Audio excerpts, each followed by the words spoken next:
Hello, नमस्कार, स्वागत है आप सभी का मैथ्स विद मनोज पे। So today is 5 September and आज के दिन हम टीचर्स डे को सेलिब्रेट करते हैं। तो मैं अपने सभी टीचर्स के चरणों में नमन करता हूं, जिनकी वजह से मैं आज यहां तक पहुंच पाया हूं, जिनसे मैंने जो कुछ सीखा है उसके लिए मैं उनका बहुत सारा धन्यवाद करता हूं और ईश्वर से यही कामना करता हूं कि वो हमेशा खुश रहे और उनका आशीर्वाद हमेशा मुझ पे बना रहे।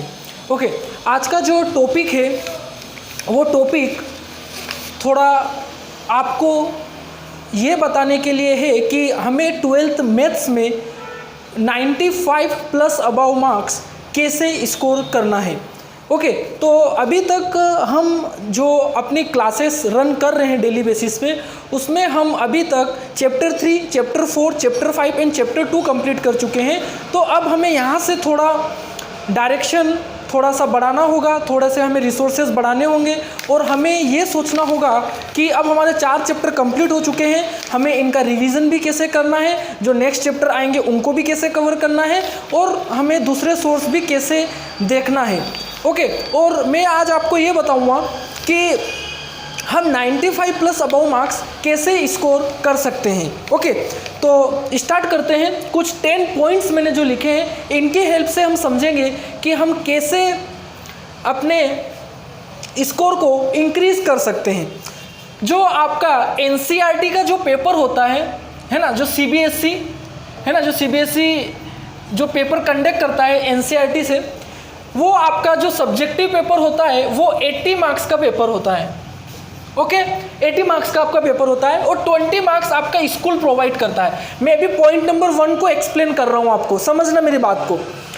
80 नंबर आपका सब्जेक्टिव पेपर होता है, फाइनल एग्जाम में 80 मार्क्स का आपका सब्जेक्टिव पेपर रहेगा और 20 मार्क्स आपका स्कूल सेंड करता है ना। जो आपका सब्जेक्ट टीचर रहता है वो अपने सब्जेक्ट का 20 मार्क्स पर स्टूडेंट सेंड करता है। अब ये जो 20 मार्क्स होते हैं ये डिस्ट्रीब्यूट होते हैं, मैं 12 की बात कर रहा हूँ, 10 + 5 + 3 + 2। ये जो 20 मार्क्स होते हैं टीचर इनको इस भाग में डिवाइड कर देता है। सीबीएसई ने बताया हुआ है कि आपको कैसे 20 मार्क्स देना है। तो सीबीएसई का ये कहना है कि जो 10 मार्क्स है, ये 10 मार्क्स आपके 3 पीरियोडिक जो टेस्ट होंगे है ना, स्कूल में आप जो 3 पीरियोडिक टेस्ट कंडक्ट करेंगे है ना, उनमें से जिन स्टूडेंट का बेस्ट 2 परफॉर्मेंस के बेसिस पे, इन 3 में से जिसमें 2 बेस्ट परफॉर्मेंस रहेगा उसके बेसिस पे आपको उस स्टूडेंट को 10 मार्क्स प्रोवाइड करने हैं। ठीक है। तो जनरली क्या होता है कि सीबीएसई आपका जो प्री बोर्ड एग्जाम होता है ना, जो हम सिलेबस पूरा होने के बाद स्कूल में कंडक्ट करवाते हैं, वो जनवरी में होता है और सीबीएसई उससे पहले मार्क्स हमसे मंगवा लेते हैं स्कूल से, मतलब दिसंबर में मंगवा लेता है। तो मान के चले कि प्री बोर्ड के मार्क्स तो हम इसमें 3 में नहीं इंक्लूड कर पाएंगे, तो इसमें इंक्लूड होते हैं आपके यूनिट टेस्ट। तो मान लो कि आपके 2 यूनिट टेस्ट या 2 पीरियोडिक टेस्ट है ना, तो अभी हम पीरियोडिक टेस्ट मान लेते हैं कि आपके 2 पीरियोडिक टेस्ट हुए, 2 पीरियोडिक टेस्ट हुए और एक हाफ ईयरली एग्जाम हुई है ना, एक हाफ ईयरली एग्जाम हुई। तो अब हाफ ईयरली एग्जाम 80 मार्क्स का पेपर होगा और ये 20 के पेपर होते हैं। इनमें सिलेबस कम रहता है और इसमें सिलेबस ज़्यादा रहता है हाफ ईयरली एग्जाम में, है ना, इनमें सिलेबस कम रहता है। तो आपके मोस्ट चांसेस रहती है कि आप इसमें ज़्यादा स्कोर इसमें ज़्यादा अच्छा स्कोर कर पाते हैं, है ना, जो यूनिट टेस्ट पीरियोडिक टेस्ट होते हैं। तो इनमें से आपका एवरेज निकल जाता है। जैसे आपका 20 का पेपर हुआ तो आपको फर्स्ट पीटी में आपको 18 आ गए और मान लो कि आपको सेकेंड में 20 आ गए, है ना। ये मैं उन स्टूडेंट की बात कर रहा हूँ जो अच्छे से मेहनत कर रहे हैं, मैं उनकी बात कर रहा हूँ कि मान लो कि आपको फर्स्ट में 18 आए, इसमें 20 आए। इसमें तो 80 से 80 लाना थोड़ा टफ होता है, ला भी सकते हैं बट थोड़ा सा टफ होता है क्योंकि सिलेबस ज़्यादा होता है। और पेपर बड़ा होता है तो थोड़ी मिस्टेक हमसे हो सकती है। ठीक है। तो अब अगर आपको इसको 10 में कन्वर्ट करना है तो यहाँ से पहले आपको इसमें से 10 में से 10 आ जाएंगे, है ना। अगर ये 10 है तो 5 में डिवाइड करेंगे, है ना। दो टेस्ट से लेना है ना, तो 5 में करेंगे तो यहाँ से तो आपको 5 पूरे मिल जाएंगे। यहाँ 10 में से आपको 9 मिलेंगे, है ना, और 10 में से 9 मिलेंगे तो 5 में से मिलेंगे आपको 4.5। तो आपको 10 में से 9.5 तो यहाँ मिल जाएंगे। ठीक है। उन स्टूडेंट की बात कर रहा हूँ जो अच्छे से मेहनत कर रहे हैं। ये 5 मार्क्स जो होते हैं वो आपका रिकॉर्ड, मतलब आप साल भर में अपनी फेयर कॉपी और वो सब बनाते हैं, उसके लिए होता है। है ना। तो मान लो कि इसमें तो आप सबको 5 मिल जाएंगे अगर आप नोट्स कॉपी बना रहे हो, ओके। और ये 3 मार्क्स, ये 3 मार्क्स आपका एक प्रेजेंटेशन होता है स्कूल में, है ना। जब सिलेबस ओवर हो जाता है तो या तो टीचर के ऊपर डिपेंड करता है कि वो वीक में कभी आपसे प्रेजेंटेशन करवा ले, तो ये प्रेजेंटेशन के मार्क्स रहते हैं, आपको फाइल बनानी रहती है। तो मान लो कि इसमें भी 3 मार्क्स आपको मिल गए, और ये जो 2 मार्क्स होते हैं ये वाइवा के होते हैं, है ना। तो इसमें मान लो कि आपको 1.5 मार्क्स मिल गए। तो ये कितने हो गए, 9 + 5 14, 14 और 3 17, 18 और 19। तो एक स्टूडेंट को जो सबसे अच्छा पढ़ता है वो 20 में से 90 इधर स्कोर करता है, ठीक है। वो 20 में से 90 यहाँ पे स्कोर करता है। अब मेरी बात सुनना, 20 में से वो 19 मार्क्स यहाँ ले आया। अच्छा, एक बात और मैं ये बता देता हूँ कि जो 20 मार्क्स जो स्कूल प्रोवाइड करता है उसमें जिस बच्चे को 20 में से 20 आपने दिए और वो बच्चा सीबीएसई एग्जाम में भी बहुत अच्छा परफॉर्म कर रहा है, मतलब 70 80 में से 78 79 ला रहा है, तो हो सकता है कि सीबीएसई स्कूल से वो डिटेल मांगे कि इस बच्चे का हमें डिटेल प्रोवाइड करो कि इसके पीरियोडिक टेस्ट में कैसे मार्क्स रहे, इसका रिकॉर्ड क्या रहा, है ना। वो सब हमसे मांग सकता है। कोई बच्चा ऐसा होता है जिसको स्कूल से 20 में से 20 मिल गए बट उसके फाइनल एग्जाम में 80 में से 40 मार्क्स आए, तब स्कूल ये बोल सकता है कि आपने इस स्टूडेंट को किस बेसिस पे 20 में से 20 मार्क्स दिए जबकि इसके तो फाइनल एग्जाम में 80 में से 40 मार्क्स है ना। तो स्कूल वाले जो टीचर होता है वो आपको यहाँ 8 में से 8 दे सकता है, 5 + 3 यहाँ 8 में से 8 दे सकता है रिकॉर्ड में और प्रेजेंटेशन में, बट इनमें तो वो यही देगा जो आप डिजर्व करते हो। मतलब जो आप यहाँ पे बेस्ट 2 पीटी जो आप स्कोर करोगे वो बेस्ट 2 में से वो जो आप डिजर्व करते हो वही मिलेगा, और वाइवा में जो आप आंसर दोगे उसके बेसिस पे आपको मार्क्स मिलेगा, क्योंकि सीबीएसई रिकॉर्ड मांगता है ना। सीबीएसई साल में एक स्कूल से 1 या 2 बच्चों का तो मांगता ही है, इसलिए टीचर्स को हमेशा ऑनेस्ट रहना पड़ता है यहाँ पे, ठीक है। तो इसमें कोई ऐसा नहीं हो सकता है कि ये स्टूडेंट मेरा फेवरेट है तो इसको मैं 20 में से 20 दे दूँ, ऐसा नहीं हो सकता। ये मार्क्स जो 12 मार्क्स है, 12 मार्क्स टोटल स्टूडेंट पे डिपेंड करते हैं कि वो पीटी में और वाइवा में कैसा परफॉर्म कर रहा है, और जो 8 मार्क्स होते हैं ये प्रेजेंटेशन आप अच्छा दो, नोट्स कॉपी और सब अच्छा रखो तो ये 8 मार्क्स आपको मिल जाते हैं। तो मान के चलते हैं कि जो सबसे अच्छा स्टूडेंट है क्लास में वो 20 में से 19 स्कोर करता है, और मैं ये पहले से बता देता हूँ कि जो पूरी क्लास होती है उसमें से एक बच्चा या मुश्किल से 2 बच्चे को 20 में से 20 मिलते हैं, उससे ज़्यादा को 20 में से 20 नहीं मिल पाते, क्योंकि पीटी में पूरे में से पूरा लाना बहुत टफ होता है, ठीक है। और वाइवा में कभी कभी गलत हो सकते हैं क्वेश्चन। अब बात करते हैं इन 80 मार्क्स की, ठीक है। 20 मार्क्स मैंने बता दिया कि 19 इधर से स्कोर किया, एक अच्छे स्टूडेंट है। अब आप सोच सकते हो कि अगर आपके स्कूल में पीटी हुए हो तो आपने फर्स्ट पीटी में कितना स्कोर किया। बहुत सारे बच्चे होते हैं 10 स्कोर करते हैं, तो आप सोच लो कि अगर आपने 10 स्कोर किया तो आपका 10 में से 5 आया, है ना। 20 में से 10 आए तो 10 में से कितने आएंगे 5, तो फिर 5 में से कितने आएंगे 2.5, मतलब आप सोच सकते हो आप कितना कम कर रहे हो। अगर आप 20 में से 20 करते हो तो 5 में से 5 अगर आप यहाँ करते हो तो भी आपका 7.5 हो रहा है ना 10 में से, तो आप सोच सकते हो, है ना। तो वो आपको देखना है कि आप कैसे क्या अभी पढ़ाई कर रहे हो। मैंने तो ये जो सबसे बेस्ट स्टूडेंट है जो सिंसियरली पढ़ाई कर रहा है उसको मैंने 19 मार्क्स कंसीडर करके चला है। आप अपना देख लेना कि आपको कितने मार्क्स पीटी में मिल रहे हैं। अब बात करते हैं 80 मार्क्स की। अब ये जो 80 मार्क्स होते हैं, ये 80 मार्क्स आपकी जो पेपर होता है वो आता है। तो जो पेपर होता है, ये पॉइंट नंबर 1 मैंने क्लियर कर लिया। अब इन 80 मार्क्स की हम बात करते हैं कि 80 मार्क्स कैसे हमको कवर करना है, ठीक है। अब आप यहाँ देखो, सेकेंड पॉइंट है वो है इंपॉर्टेंस ऑफ एनसीईआरटी, है ना। एनसीईआरटी की इंपॉर्टेंस हमारे 12th मैथ्स में कितनी है, तो आप मान के चलो कि 75% या बहुत से बहुत 80% जो आपका पेपर रहेगा उसमें 75% से 80% क्वेश्चन आपके एनसीईआरटी से रहेंगे, है ना। इसका ये मतलब नहीं है कि बिल्कुल एज इट इज क्वेश्चन आ गए, डेटा चेंज हो सकता है या थोड़ा बहुत क्वेश्चन को घुमा सकता है। तो आप मान लो कि जो आपका 80 मार्क्स का पेपर है उसमें से 75% क्वेश्चन, मतलब 75% मार्क्स का जो है वो आपके एनसीईआरटी से आ रहा है। इसको कट करो तो ये कितना हो रहा है, मतलब 20 × 3 60। मतलब ये हुआ कि जो 80 मार्क्स का जो पेपर है, जो 80 मार्क्स का जो पेपर है उसमें से 60 मार्क्स आप मान के चलो कि एनसीईआरटी से आ रहा है ना। अब ये 60 में से 60 सही करना ये आपके ऊपर डिपेंड करता है।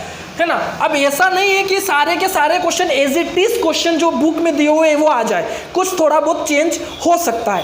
तो 80 में से 60 मार्क्स तो आप एनसीईआरटी से कवर कर रहे हो, जो आप एनसीईआरटी पढ़ रहे हो, बट कंडीशन है सारे कंसेप्ट क्लियर होना चाहिए, सारे एग्जाम्पल क्लियर होना चाहिए, एक्सरसाइज के सारे क्वेश्चन क्लियर होना चाहिए और मिसलेनियस एक्सरसाइज क्वेश्चन कंप्लीट होना चाहिए और सप्लीमेंट्री वर्क भी आपका डन होना चाहिए। इतना आप करते हो और मल्टीपल रिवीजन करते हो, तब आप बोल सकते हो कि मैं 60 में से 60 इधर एनसीईआरटी में से ला सकता हूँ। अब 80 में से 60 मार्क्स यहाँ हो चुके हैं और अब आपको 20 मार्क्स की बात करनी है कि सर अब मैं बाकी के 20 मार्क्स कहाँ से कवर करूँगा। तो जो 20 मार्क्स आपको कवर करने हैं वो यहाँ से करने हैं, है ना। 20 मार्क्स जो कवर, जैसे 75% यहाँ हो गया, तो जो बाकी के 25% मतलब जो 20 मार्क्स है वो आपको यहाँ से कवर करने, एनसीईआरटी एग्जाम्पलर से और आरडी शर्मा से, है ना। एनसीईआरटी एग्जाम्पलर से और आरडी शर्मा से आपको बाकी के 20 मार्क्स कवर करना है। अगर आप लास्ट के 1-2 साल के पेपर को एनालिसिस करेंगे, जब आप थोड़े और चैप्टर पढ़ लेंगे तो एनालिसिस करेंगे तो आप वहाँ से ये पाएंगे कुछ ऑब्जेक्टिव क्वेश्चन, या मेनली हम बात करें कैलकुलस पे या चैप्टर 1 पे, रिलेशन फंक्शन पे या प्रोबेबिलिटी पे, कुछ क्वेश्चन थोड़े से घुमा देता है वो और ट्रिकी बना देता है ना। तब उन क्वेश्चन को डील करने के लिए हमें इनको सोल्व करना होगा। NCERT exemplar and RD Sharma, अगर हम एनसीईआरटी एग्जाम्पलर के सारे ऑब्जेक्टिव सोल्व कर लेते हैं, शॉर्ट टाइप के क्वेश्चन, आरडी शर्मा बहुत बड़ी बुक है, बट हम सिलेक्टेड क्वेश्चन या सेम पैटर्न के बहुत सारे क्वेश्चन उसमें दिए रहते हैं, तो हम एक एक पैटर्न का एक एक क्वेश्चन भी अगर वहाँ से करते हैं तो हम बोल सकते हैं कि हम इधर 20 में से 18 मार्क्स तो हम ला ही सकते हैं, है ना। 1 या 2 मार्क्स हम छोड़ देते हैं कि मिस्टेक हो सकती है, ठीक है। तो इतना हम ये कर सकते हैं। अब आप मुझे सोचो कि अगर कोई बच्चा ये वाला सोर्स नहीं करता है, एनसीईआरटी एग्जाम्पलर और आरडी शर्मा नहीं करता है ना, वो सिर्फ एनसीईआरटी पढ़ के जाता है, और एनसीईआरटी में मैंने बोला कि वो 60 में से 60 तभी ला पाएगा जब वो पूरी एनसीईआरटी को अच्छे से कंप्लीट करेगा, और इधर 19 मार्क्स वो ला रहा है, मतलब वो 79 मार्क्स ला रहा है ना। अगर 20 में से 20 करते फिर भी 80 मार्क्स ला रहा है, तब भी आपको 95 पे जाने के लिए 15 मार्क्स चाहिए, और वो 15 मार्क्स आपको ये दिलाएगा एग्जाम्पलर और आरडी शर्मा। ये 15 मार्क्स आपको कौन दिलाएगा? एग्जाम्पलर और आरडी शर्मा।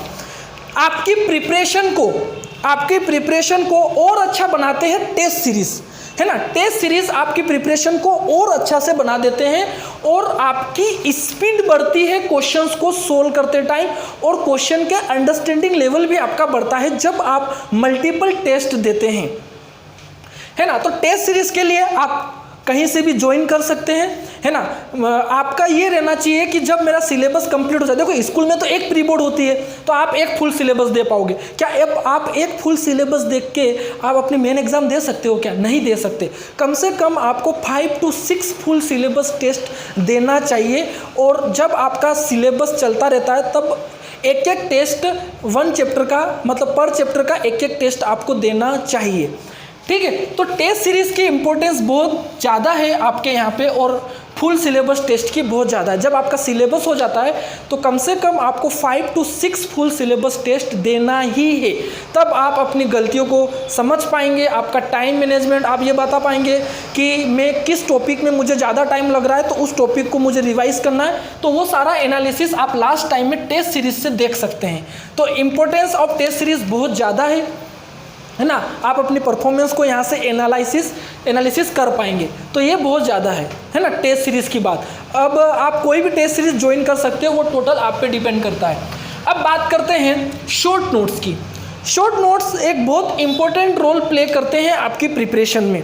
शॉर्ट नोट्स, अब आप मुझे बताओ कि अगर आपकी कोई एग्जाम हो रही है स्कूल में, है ना, और स्कूल के मार्क्स कितने इंपॉर्टेंट है वो मैंने 20 में आपको बता दिया, क्योंकि 12 मार्क्स जो होते हैं वो आपके हाथ में ही है। 10 मार्क्स पीटी के और 2 मार्क्स वाइवा के, ठीक है, तो वो आपके हाथ में है, तो वो आप सोच सकते हो।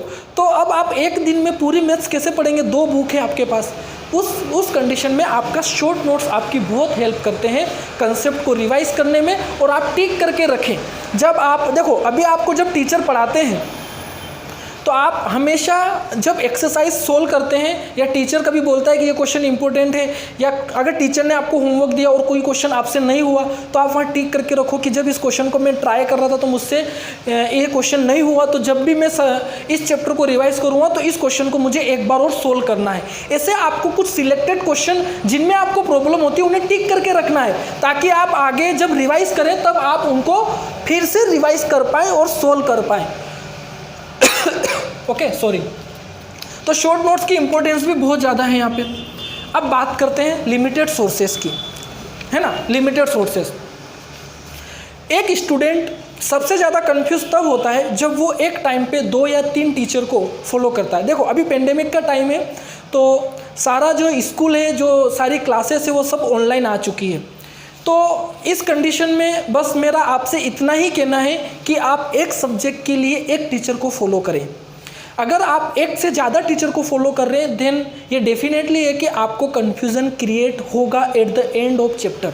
जब चैप्टर ख़त्म होगा तो ये श्योर है कि आपको कहीं ना कहीं डाउट रह जाएगा, क्योंकि हर टीचर का पढ़ाने का तरीका अलग होता है। मैं ये नहीं बोल रहा हूँ कि अदर टीचर गलत पढ़ाते हैं, है ना। टीचर पढ़ाते सब सही है, बट सबका एक्सप्लेन करने का तरीका अलग अलग होता है। तो मैं ये कहूँगा कि अगर आप अपने सोर्सेज को लिमिटेड रखें, एक टीचर को फॉलो करें और पूरा सिलेबस उसी टीचर से पढ़ें, ठीक है। अपने कंटेंट को बहुत लिमिटेड रखें और उस लिमिटेड कंटेंट को मल्टीपल टाइम रिवाइज करें। आप अपने कंटेंट को लिमिटेड रखो, मतलब एक टीचर को फॉलो करो, उसी के नोट्स को मल्टीपल टाइम रिवाइज करो। जब 2 या 3 टीचर से पढ़ोगे तो 2-3 नोट्स अलग अलग बनाओगे, उनको कब रिवाइज करोगे और फाइनली ले देके आपको कंफ्यूजन क्रिएट होगा। इसलिए एक टीचर को फॉलो करो और उसी के कंटेंट को मल्टीपल टाइम रिवाइज करो, देन आपको अंदर से कॉन्फिडेंस आएगा, ठीक है। और वो तो आप एनालिसिस कर ही पाओगे जब आप फुल सिलेबस मॉक टेस्ट दोगे, ठीक है। तो हमें अपने सोर्सेज को लिमिटेड रखना है, पर सब्जेक्ट एक टीचर को फॉलो करना है, ठीक है, ये ध्यान रहे। अब अगर हम बात करें फोकस मोर ऑन कंसेप्ट, अब हम 9th और 10th क्लास में नहीं है कि डायरेक्ट हमारे क्वेश्चन बुक से आ सकते हैं, बुक से आ जाएं एग्जाम में। कुछ क्वेश्चन आएंगे बट कुछ क्वेश्चन कंसेप्ट पे बेस्ड रहेंगे, तो हमें कंसेप्ट पे ज़्यादा फोकस करना है। हमें क्वेश्चन भी प्रैक्टिस करने, बट हमें कंसेप्ट तो पता ही होना चाहिए। हमें क्वेश्चंस पे ये नहीं कि मैंने क्वेश्चंस कर लिए, इसका मतलब है कि अगर मैंने क्वेश्चन प्रैक्टिस कर लिया तो मेरे कंसेप्ट ऑलरेडी हो चुके हैं, ऐसा नहीं है, ठीक है। आपको अपने कंसेप्ट पे ज़्यादा फोकस करना है, ठीक है। टफ कंसेप्ट की बात करें, पॉइंट नंबर 8 है कि how to deal with tough concept. Tough concept का तो मैं यही बोलूँगा कि आप जैसे मैथ्स में अगर कोई टफ कंसेप्ट है तो उस पर ज़्यादा क्वेश्चन करो, या उसी कंसेप्ट पे बेस्ड इन बुक से आप क्वेश्चन सोल्व करो। आर.डी. शर्मा और एग्जाम्पलर से इनके क्वेश्चन आपको यहाँ पे मिल जाएंगे, है ना। या आप उसका टाइम टू टाइम रिवाइज करते रहो, आप उनको नोट करके रखो कि ये कंसेप्ट में थोड़ी मुझे प्रॉब्लम होती है। जब भी आपको संडे को टाइम मिलता है तो उस कंसेप्ट पे बेस्ड आपने क्वेश्चन का 1-2 क्वेश्चन आर.डी. शर्मा से लगा लिए, 1-2 एग्जाम्पलर से लगा लिए। उस टाइप से आप अपने जो थोड़े टफ कंसेप्ट आपको जो लगते हैं उनको आप ईजी बना सकते हो, है ना, टाइम टू टाइम उनको रिवाइज करके।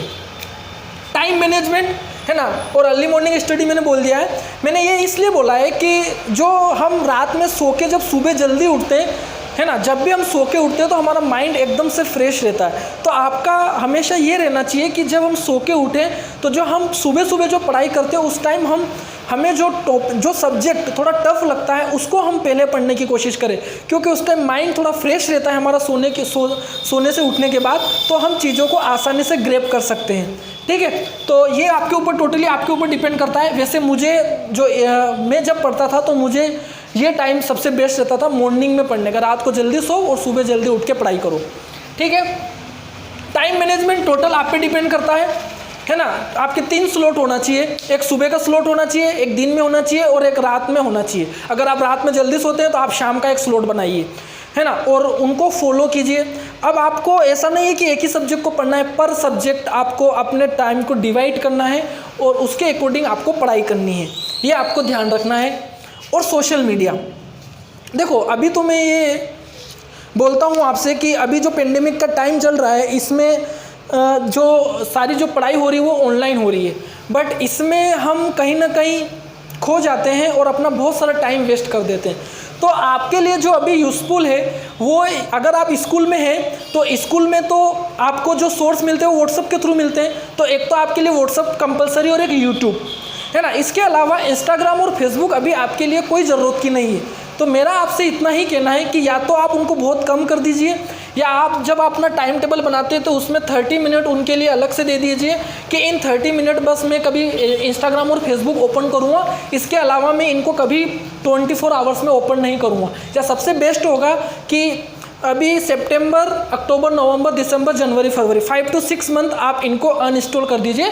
आराम से एग्जाम होने के बाद फिर इंस्टॉल करके आराम से चलाइएगा, है ना। तो वो आपके ऊपर डिपेंड करता है, बट अभी आपके लिए जो मेन है वो है व्हाट्सअप और यूट्यूब। ओके, इसके अलावा आप इंस्टाग्राम और फेसबुक को बहुत कम कर सकते हैं। या तो आप अपने दिमाग में या अपने जो टाइम टेबल उसमें लिख सकते हैं कि इन 30 मिनट शाम को मैं रात को या जब भी मुझे टाइम मिलता है इन 30 मिनट में सिर्फ यूज़ करूँगा, इसके अलावा इंस्टाग्राम और फेसबुक को ओपन नहीं करूँगा, ठीक है। या आप 5 to 6 मंथ इनको अनइंस्टॉल कर दीजिए, फिर आराम से चलाइएगा जब एग्ज़ाम हो जाए। ये मैंने बताया। सबसे इम्पोर्टेंट मैंने ये बताया कि जो 20 में से जो 12 मार्क्स टीचर देता है वो टोटल आपके ऊपर डिपेंड करते हैं, है ना। और मैंने जो बात करी है वो 19 मार्क्स जो सबसे बेस्ट स्टूडेंट है आपकी क्लास का उसके लिए बताया है। तो जो बेस्ट स्टूडेंट है वो NCERT में 60 में से 60 ला रहा है, ठीक है, और 19 मार्क्स इधर से ला रहा है, तो 79 मार्क्स वो यहाँ से स्कोर कर रहा है। उसके बाद भी उसको 95 जाने के लिए कितने मार्क्स चाहिए?